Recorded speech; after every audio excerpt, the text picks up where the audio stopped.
பச்சை பசேல் என்ற வயல்வெளிகளுக்கு நடுவே சுட்டெரிக்கும் வெயிலில் கஷ்டப்பட்டு வேலை செய்யும் கிராமத்து குடும்பம் அது. தாயில்லாத பெண் சுமதிக்கு உலகமே அவளது அண்ணன் கார்த்திக் தான். சுமதி படிப்பில் கெட்டிக்காரியாக இருந்ததால் எப்படியாவது அவளை கல்லூரிக்கு அனுப்பி படிக்க வைத்தார் கார்த்திக். ஆனால் அந்த வீட்டில் இருந்த ஒரே யமன் அவளுடைய அண்ணி மங்கம்மா. பெரிய இவ மகாராணி மாதிரி காலேஜுக்கு போயிட்டு வர்றா, வீட்டில் ஒரு வேலையும் செய்யறதில்ல, இந்த லட்சணத்தில் இவளுக்கு படிப்பு ஒரு கேடா. தினமும் மங்கம்மாவின் வசவு சொற்கள் சுமதியின் இதயத்தை கீறின. அண்ணனின் அமைதியும் குடும்பத்தின் வறுமையும் சுமதியை குன்றச் செய்தன. ஒரு கட்டத்தில் அண்ணியின் கொடுமை தாங்க முடியாமலும் அண்ணனின் கஷ்டத்தை குறைக்க நினைத்தும் சுமதி தன் கல்லூரி படிப்பை பாதியில் நிறுத்தினாள். அருகில் இருந்த ஒரு சிறிய துணிக்கடையில் வேலைக்கு சேர்ந்தாள். ஆனால் அங்கு கிடைத்த சொற்ப வருமானம் மங்கம்மாவின் வாயை அடைக்க போதுமானதாக இல்லை. இவ சம்பாதிக்கிற இந்த 4000 ரூபாயை வச்சு நான் என்ன பண்ணுறது என்று அண்ணி சலித்து கொண்டே இருந்தாள். விதியின் கொடூர ஆட்டம் அங்கேயே தொடங்கவில்லை. ஒரு நாள் திடீரென கார்த்திக் நெஞ்சு வலியால் சுருண்டு விழுந்தான். மருத்துவமனையில் அனுமதித்த போது இதயத்தில் பெரிய பாதிப்பு இருப்பதாகவும் உடனடியாக அறுவை சிகிச்சை செய்ய லட்சக்கணக்கில் பணம் தேவைப்படும் என்றும் மருத்துவர்கள் கூறிவிட்டனர். சுமதியின் உலகம் இருண்டது. யாரிடம் போய் நிற்பது, என்ன செய்வது? அண்ணனை காப்பாற்ற வேண்டுமே என்ற தவிப்பு அவளை பித்தாக மாற்றியது. வேலை தேடி சென்னை மாநகரம் முழுக்க அலைந்தாள். எங்கும் அவளுக்கு ஏமாற்றமே மிஞ்சியது. சென்னையின் மிக பணக்கார இளைஞன் சித்தார்த். கோடிக்கணக்கில் சொத்துக்கள், பிரம்மாண்டமான தொழில், ஆனால் கடுகடுப்பான முகம். அவனுக்கு 2 வயதில் நிலா என்றொரு அழகான பெண் குழந்தை இருந்தது. சித்தார்த்தின் மனைவி அவளை பிரிந்து சென்று விட்டதால் நிலாவை தாயன்போடு 24 மணி நேரமும் தங்கியிருந்து கவனித்து கொள்ள ஒரு நம்பிக்கையான பெண் தேவைப்பட்டாள். இதற்காக பெரிய தொகையை சம்பளமாக தரவும் அவன் தயாராக இருந்தான். மருத்துவமனையில் நர்ஸ் ஒருவரின் மூலமாக இந்த வேலைவாய்ப்பு சுமதிக்கு தெரிய வந்தது. அண்ணனின் மருத்துவ செலவுக்கு அட்வான்ஸ் பணம் உடனடியாக கிடைக்கும் என்பதால் சுமதி இந்த வேலைக்கு சம்மதித்தாள். ஆனால் அண்ணனுக்கும் அண்ணிக்கும் தெரிந்தால் தன்னை சென்னைக்கு அனுப்ப மாட்டார்கள் என்பதால் வீட்டுக்கு தெரியாமல், அண்ணிக்கு தெரியாமல் ரகசியமாக சென்னைக்கு கிளம்பினாள். சித்தார்த்தின் பிரம்மாண்ட மாளிகைக்குள் நுழைந்தாள் சுமதி. சித்தார்த் அவளை ஏளனமாக பார்த்தான். பணத்துக்காக கிராமத்தில் இருந்து வந்தவள் குழந்தையை ஒழுங்கா பார்த்துப்பாளா என்றே அவளை நினைத்தான். உனக்கு தேவையான அட்வான்ஸ் பணம் உன் அண்ணன் ஆபரேஷனுக்கு போயிடும். ஆனால் நீ 24 மணி நேரமும் என் குழந்தையை மட்டும்தான் உலகம்னு பார்த்துக்கணும். என் நிபந்தனைகளுக்கு கட்டுப்படணும் என்று கம்பீரமாகவும் கடினமாகவும் கூறினான் சித்தார்த். சுமதி கண்ணீருடன் தலையசைத்தாள். சின்னஞ்சிறு குழந்தை நிலா சுமதியை கண்டதும் அம்மா என்பது போல் ஓடி வந்து அவளை கட்டிக்கொண்டாள். நாட்கள் நகர்ந்தன. சுமதி நிலாவை தன் உயிராக கருதி வளர்த்தாள். சித்தார்த் அவளிடம் எப்போதும் அதிகாரத்தோடும் வெறுப்போடும் பேசினான். ஏய், குழந்தைக்கு சாப்பாடு ஊட்டியாச்சா? நீங்க வேலைக்காரி தான், அதை ஞாபகம் வச்சுக்கோ என்று அடிக்கடி அவளை காயப்படுத்தினான். ஆனால் சுமதியின் மன உணர்வோ, என் அண்ணனோட உயிர் பிழைச்சதே இந்த வீட்டு பணத்தால் தான். இவர் என்ன பேசினாலும் நான் தாங்கிக்கணும். நிலா பாப்பா எனக்கு கொடுத்த அன்புக்கு முன்னாடி இந்த அவமானம் ஒன்றுமே இல்லை. இருப்பினும் சுமதியின் பொறுமையும் அவளது பேரழகும் நிலாவின் மீது அவளுக்கு இருந்த உண்மையான பாசமும் சித்தார்த்தின் மனதை மெல்ல மெல்ல கரைக்க தொடங்கின. ஒரு நாள் இரவு நிலாவுக்கு கடுமையான காய்ச்சல் வந்தபோது சுமதி இரவு முழுவதும் தூங்காமல் அழுது கொண்டே அவளுக்கு பணிவிடை செய்தாள். இதை பார்த்த சித்தார்த்தின் மனதில் இருந்த வெறுப்பு மறைந்து ஒரு மெல்லிய காதல் அரும்ப தொடங்கியது. அவளது அருகில் வரும்போதெல்லாம் அவனது இதயம் வேகமாக துடித்தது. காதலும் ரொமான்ஸும் கலந்த பார்வைகளால் அவளை தீண்டினான். ஆனால் தன் அகந்தையினால் அதை வெளியே காட்டிக்கொள்ளவில்லை. இதே நேரத்தில் கிராமத்தில் மங்கம்மாவுக்கு விஷயம் தெரிந்துவிட்டது. சுமதி ஏதோ ஒரு பணக்காரன் வீட்டில் தங்கியிருக்கிறாள் என்பதை தெரிந்து கொண்டு சென்னைக்கே வந்துவிட்டாள் மங்கம்மா.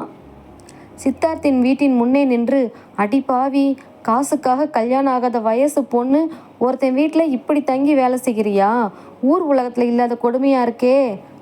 அண்ணன் காசை வச்சு உயிர் பிழைக்க நீ அங்கே என்ன பண்ணிக்கிட்டு இருக்க என்று தவறாக பேசி அசிங்கப்படுத்தினாள். சுமதி நிலை குலைந்து போனாள். அவளது அண்ணியின் சொற்கள் அவளை உயிரோடு கொன்றன. சித்தார்த் ஓடி வந்து மங்கம்மாவை வீட்டை விட்டு விரட்டினான். அழுது கொண்டிருந்த சுமதியின் தோளை தொட்டு, அவள் பேச்சை பெரிதாய் நினைக்காதே, நான் இருக்கிறேன் என்று முதலாக பாசத்துடன் ஆறுதல் கூறினான். அந்த தொடுதல் அவளுக்குள் ஒரு புதிய உணர்வை தந்தது. சில மாதங்கள் கடந்தன. சுமதிக்கும் சித்தார்த்துக்கும் இடையே வார்த்தைகள் இல்லாமலேயே ஒரு மௌனமான காதல் வளர்ந்திருந்தது. நிலாவுக்கு சுமதிதான் எல்லாமும் ஆகி போனாள். அந்த சமயத்தில்தான் நீண்ட நாட்களாக வெளிநாட்டில் படித்து கொண்டிருந்த சித்தார்த்தின் தம்பி ஆகாஷ் வீட்டிற்கு வந்தான். ஆகாஷ் கலகலப்பானவன், இலகிய மனம் கொண்டவன். வீட்டில் நிலாவோடும் அவளை பார்த்து கொள்ளும் சுமதியோடும் பழகத் தொடங்கினான். சுமதியின் அமைதியும் அவளது சோகம் கலந்த அழகும் ஆகாஷை ஈர்த்தன. அவளுக்கு பின்னால் இருக்கும் சோக கதையை அறியாத ஆகாஷ் சுமதி மேல் உருகி உருகி ஆசை கொள்ளத் தொடங்கினான். அவளுக்கு பிடித்தமானவைகளை வாங்கி வருவது, அவளை சிரிக்க வைக்க முயற்சி செய்வது என அவளை சுற்றி சுற்றி வந்தான். சுமதி, உன் கண்ணில் ஏதோ ஒரு ஏக்கம் இருக்கு, அதை மாற்ற என்னால் முடியும்னு தோணுது என்று ஆகாஷ் ஒரு நாள் சுமதியிடம் தன் காதலை மறைமுகமாக கூறினான். இதை மறைந்திருந்து கேட்டுவிட்டான் சித்தார்த். அவனது நெஞ்சில் பொறாமை தீ கொழுந்து விட்டு எரிந்தது. அதை கண்ட சித்தார்த், சுமதி என் குழந்தை நிலாவை பார்த்துக்க வந்தவளா இருக்கலாம், ஆனா இப்போ அவ என் மனசை திருடிட்டா. அவளை வேறொருவன், அதுவும் என் தம்பியே நெருங்குவதை என்னால் தாங்க முடியாது. அவள் எனக்கு மட்டும்தான் சொந்தம். அன்று இரவு சித்தார்த் சுமதியின் அறைக்குள் அதிரடியாக நுழைந்தான். அவளது கைகளை பலமாக பற்றினான். அவனது கண்களில் பொறாமையும் காதலும் பிரிந்து விடுவோமோ என்ற தவிப்பும் ஒரு சேர தெரிந்தன. என்னை விட்டு விலகி போக பார்க்குறியா சுமதி? உன்னை யாராவது நெருங்கினால் என்னால் தாங்க முடியாது என்று உணர்ச்சி பெருக்கோடு அவளை தழுவிக்கொண்டான். சுமதி அதிர்ச்சியிலும் அவனது திடீர் காதலின் வீரியத்திலும் உறைந்து போனாள். அவளுக்குள் இருக்கும் காதல் அவளை அவனிடம் சரணடைய சொன்னாலும் தான் ஒரு வேலைக்காரி மட்டும்தானே என்ற யதார்த்தம் அவளை தடுத்தது. சித்தார்த்தின் நெஞ்சோடு சாய்ந்திருந்த சுமதி சட்டென்று அவனிடம் விலகி தள்ளினாள். அவளது கண்கள் கலங்கியிருந்தன, உடல் நடுங்கியது. சார், என்ன பண்ணுறீங்க நீங்க? நான் இந்த வீட்டு வேலைக்காரி, உங்கள் நிலா பாப்பாவை பார்த்துக்க வந்தவள் மட்டும்தான். தயவு செஞ்சு என்னை உங்கள் தம்பியோடு ஒப்பிட்டு பேசி அசிங்கப்படுத்தாதீங்க என்று அழுது கொண்டே கூறினாள். ஆனால் சுமதியோ மனதிற்குள், என் மனசு முழுக்க அவர்தான் நிறைந்திருக்கிறார். அவரோட இந்த தவிப்பு எனக்காகத்தான் நினைக்கும் போது சந்தோஷமாய் இருந்தாலும் நாம் ஒரு சாதாரண ஏழை பெண்ணுங்கிறத நான் மறந்துடக்கூடாது. இந்த மாளிகைக்கு நான் தகுதியானவள் இல்லை. சித்தார்த் அவளது விலகலால் வேதனை அடைந்தான். சுமதி, நான் உன்னை வேலைக்காரியாக பார்க்கல, என் நிலாவுக்கு அம்மாவா, என் வாழ்க்கைக்கு துணையாக மட்டும்தான் பார்க்குறேன். உன்னை தப்பாக பேசின என் தம்பியை நான் பார்த்துக்கிறேன் என்று உறுதியோடு கூறிவிட்டு சென்றான். மறுநாள் காலை சித்தார்த் ஆகாஷை தனியாக அழைத்து பேசினான். ஆகாஷ், சுமதி இந்த வீட்டு வேலைக்காரி இல்லை. அவள் மேலே எனக்கு மரியாதை இருக்குது, காதலும் இருக்குது. அவளை பற்றி நீ தப்பாக எதுவும் யோசிக்காத என்று எச்சரிக்கும் தொனியில் கூறினான். ஆகாஷ் அதிர்ந்து போனான். தன் அண்ணனின் முகத்தில் அதுவரை பார்த்திராத ஒரு தவிப்பையும் காதலையும் சுமதி விஷயத்தில் கண்டான். ஆனால் அவனால் சுமதியின் மீதான தன் ஈர்ப்பை உடனடியாக மாற்றிக்கொள்ள முடியாமல் தவித்தான்.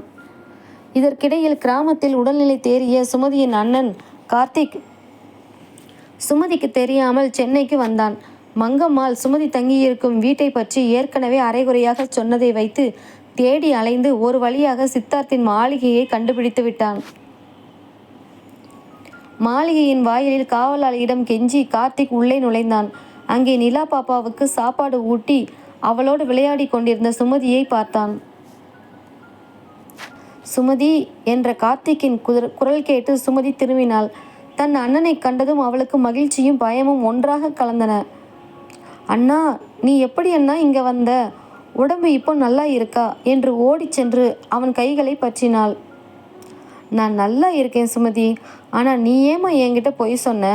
துணிக்கடையில் வேலை செய்கிறேன்னு சொல்லிட்டு இவ்வளவு பெரிய பணக்கார வீட்டில் வந்து வேலைக்காரியாக இருக்கியே. என் ஆப்ரேஷனுக்கு இவ்வளோ பணம் எங்கேருந்து வந்தது சுமதி என்று கார்த்திக் கண்ணீரோடு கேட்டான். அப்போது அங்கு வந்த சித்தார்த் கார்த்திக்கை வரவேற்றான். நீங்கள் தான் சுமதியோட அண்ணனா? உங்கள் தங்கை என் மகளை அவளோட சொந்த குழந்தை மாதிரி பார்த்துக்கிறா. அவள் செஞ்ச உதவிக்கு நான் கொடுத்த பணம் ஒன்றுமே இல்லை என்று கார்த்திக்கின் கௌரவம் காயப்படாமல் பேசினான் சித்தார்த். அண்ணன் கார்த்திக் சுமதி தன்மேல் வைத்திருக்கும் பாசம் புரிந்து கண்கள் கலங்கினான். என் தங்கை தப்பானவ இல்லைங்க, அவள் தங்கமான பொண்ணு என்று கூறி சுமதியை தன் கிராமத்திற்கு திரும்ப அழைத்தான். ஆனால் சித்தார்த்தை விட்டு பிரிய மனமில்லாமல் சுமதி தவித்தாள். அண்ணனின் வற்புறுத்தலால் சுமதி நிலா பாப்பாவிடமும் சித்தார்த்திடமும் விடைபெற வேண்டிய சூழ்நிலை வந்தது. நிலா பாப்பா, அம்மா போகாதீங்கம்மா என்று சுமதியின் சேலையை பிடித்து கொண்டு அழுதாள். சுமதி தன் அழுகையை கட்டுப்படுத்தி கொண்டு சித்தார்த்தை பார்த்தாள். அவனது கண்கள் சிவந்து பிரிய முடியாமல் தவிப்பதை கண்டாள். நான் கிளம்புறேன் சார், நிலா பாப்பாவை நல்லா பார்த்துக்கோங்க என்று கூறிவிட்டு அண்ணனுடன் கிராமத்திற்கு புறப்பட்டாள். சுமதி சென்ற பிறகு அந்த பிரம்மாண்ட மாளிகை மயானம் போல் இருண்டது. சித்தார்த் யாரிடமும் பேசாமல் சாப்பிடாமல் தன் அறையிலேயே முடங்கினான். அவனது தம்பி ஆகாஷ் அண்ணனின் இந்த நிலையை பார்த்து தன் தவற்றை உணர்ந்தான். அண்ணா, சுமதி உன்னை மட்டும்தான் காதலிக்கிறா. அவள் கண்ணில் உனக்கான காதல் இருந்ததை நான் பார்த்தேன். நான் நடுவில் வந்தது தப்பு தான். நீ உடனே கிராமத்துக்கு போய் அவளை கூட்டிட்டு வா என்று ஆகாஷ் தன் அண்ணனிடம் கூறினான். கிராமத்திற்கு சென்ற சுமதியோ அண்ணியின் வசைபாடல்களுக்கு நடுவிலும் சித்தார்த் மற்றும் நிலா பாப்பாவின் நினைவாகவே உருகி கொண்டிருந்தாள். அவளது மனமும் உடலும் சென்னை மாளிகையையே சுற்றி கொண்டிருந்தது. அடுத்த நாளே சித்தார்த்தின் கார் சுமதியின் கிராமத்து வீட்டின் முன்னால் வந்து நின்றது. காரில் இருந்து இறங்கிய சித்தார்த்தை கண்டு சுமதி உறைந்து போனாள். சித்தார்த்தின் சொகுசு கார் அவளது வீட்டின் முன்னால் வந்து நின்றதும் கிராமத்து மக்கள் அனைவரும் ஆச்சரியத்துடன் வேடிக்கை பார்க்க தொடங்கினர். காரில் இருந்து கம்பீரமாக இறங்கிய சித்தார்த்தை கண்டு சுமதியின் இதயம் ஒரு நிமிடம் நின்று துடித்தது. சார், நீங்கள் எதுக்கு இங்கே வந்தீங்க? அண்ணி உங்களை பார்த்த தேவையில்லாமல் தப்பாக பேசுவாங்க. தயவு செஞ்சு கிளம்புங்க என்று பதற்றத்துடன் ஓடி வந்து ரகசியமாக கூறினாள் சுமதி. ஆனால் சித்தார்த் அவளது பயத்தை ரசிப்பது போல் மென்மையாக புன்னகைத்தான். அதற்குள் சத்தம் கேட்டு கார்த்திக்கும் மங்கம்மாவும் வெளியே வந்தனர். மங்கம்மாள் உடனே தன் விஷ நாக்கை தொடங்கினாள். பாத்தியா கார்த்தி, நான் அன்னைக்கே சொன்னேன்ல, இவ அங்கே துணிக்கடையில் வேலை செய்யலை, இந்த முதலாளி கூட தான் குடும்பம் நடத்தியிருக்கா. இப்போ இவ பின்னாடியே கிராமத்துக்கே வந்துட்டான் பாரு என்று ஊரே கேட்கும்படி கத்தினாள். கார்த்திக் கோபத்துடன், தம்பி, நீங்கள் பெரிய இடத்து ஆளாக இருக்கலாம், ஆனால் என் தங்கச்சியை பற்றி தப்பாக பேசினா நான் சும்மா இருக்க மாட்டேன். எதுக்கு இங்கே வந்தீங்க என்று கேட்டான். சித்தார்த் அமைதியாக கார்த்திக்கின் கைகளை பற்றினான். கார்த்திக், உங்கள் தங்கை தப்பானவள் இல்லை, தங்கமானவள். அவள் என் வீட்டு வேலைக்காரி இல்லை, என் நிலா பாப்பாவோட அம்மா, என் வாழ்க்கையோட மகாராணி. அவளை என் மனைவியாக ஏற்றுக்க உங்ககிட்ட பெண் கேட்கறதுக்கு தான் நான் இங்கே வந்திருக்கேன் என்று ஊர் மக்கள் முன்னிலையில் கம்பீரமாக கூறினான். அந்த வார்த்தையை கேட்டதும் சுமதியின் கண்களில் இருந்து ஆனந்த கண்ணீர் வழிந்தது. மங்கம்மாவின் வாய் அப்படியே அடைத்து போனது. கார்த்திக் மிகுந்த மகிழ்ச்சியுடன் திருமணத்திற்கு சம்மதித்தான். சுமதி மீண்டும் சென்னை மாளிகைக்கு, இந்த முறை அந்த வீட்டின் மகாராணியாக, சித்தார்த்தின் மனைவியாக திரும்பினாள். நிலா பாப்பா சுமதியை கட்டிக்கொண்டு அம்மா அம்மா என்று மகிழ்ந்தது. ஆனால் மங்கம்மாவின் பேராசை சும்மா இருக்கவில்லை. சுமதியின் வாழ்க்கை இவ்வளவு பெரிய இடத்தில் செட்டிலாகிவிட்டதே என்ற பொறாமையில் சித்தார்த்தின் தம்பி ஆகாஷை எப்படியாவது தன் பக்கம் இழுக்க நினைத்தாள். சென்னைக்கு வந்தவள் ரகசியமாக ஆகாஷை சந்தித்தாள். தம்பி, சுமதி உன்னை ஏமாத்திட்டா. அவளுக்கு ஓ மேலே தான் ஆசை இருந்தது. ஆனால் சித்தார்த்தோட சொத்துக்காகத்தான் அவனை கல்யாணம் பண்ணிக்கிட்டா. நீ நினச்சா அவளை உனக்கு சொந்தமாக்கலாம் என்று அவனது மனதில் விஷத்தை கலக்க முயன்றாள். ஆனால் ஆகாஷ் மங்கம்மாவை உற்று பார்த்தான். அவன் தன் தவற்றை ஏற்கனவே உணர்ந்திருந்தான். அதனால் அவன் மங்கம்மாளிடம், என் அண்ணனோட சந்தோஷம்தான் எனக்கு முக்கியம். சுமதி இந்த வீட்டுக்கு வந்ததில் இருந்து அண்ணனோட முகத்தில் ஒரு சிரிப்பை பார்க்குறேன். இவங்க காதலுக்கு நடுவில் நான் ஒருபோதும் வரமாட்டேன் என்று ஆகாஷ் கோபத்துடன், என் அண்ணிக்காக பார்க்குறேன். இனிமேல் என் அண்ணி சுமதியை பற்றி இப்படி தப்பாக பேசுனா நடக்கிறதே வேற. மரியாதையை கிராமத்துக்கே ஓடி போயிரு என்று மங்கம்மாவை மிரட்டி அனுப்பி வைத்தான். தன் அண்ணன் அண்ணியின் காதலுக்காக தன் ஒருதலை காதலை முழுமையாக தியாகம் செய்தான் ஆகாஷ். மங்கம்மாவின் சதி முறியடிக்கப்பட்டதை அறிந்த சுமதி நிம்மதி அடைந்தாள். அன்று இரவு மாளிகையின் மொட்டை மாடியில் நில ஒளியில் சுமதி தனியாக நின்று கொண்டிருந்தாள். அவள் பின்னால் மெதுவாக வந்த சித்தார்த் அவளது இடுப்பை வளைத்து பிடித்து தன் நெஞ்சோடு சேர்த்து அணைத்து கொண்டான். சுமதி வெட்கத்தால் சிவந்து போனாள்.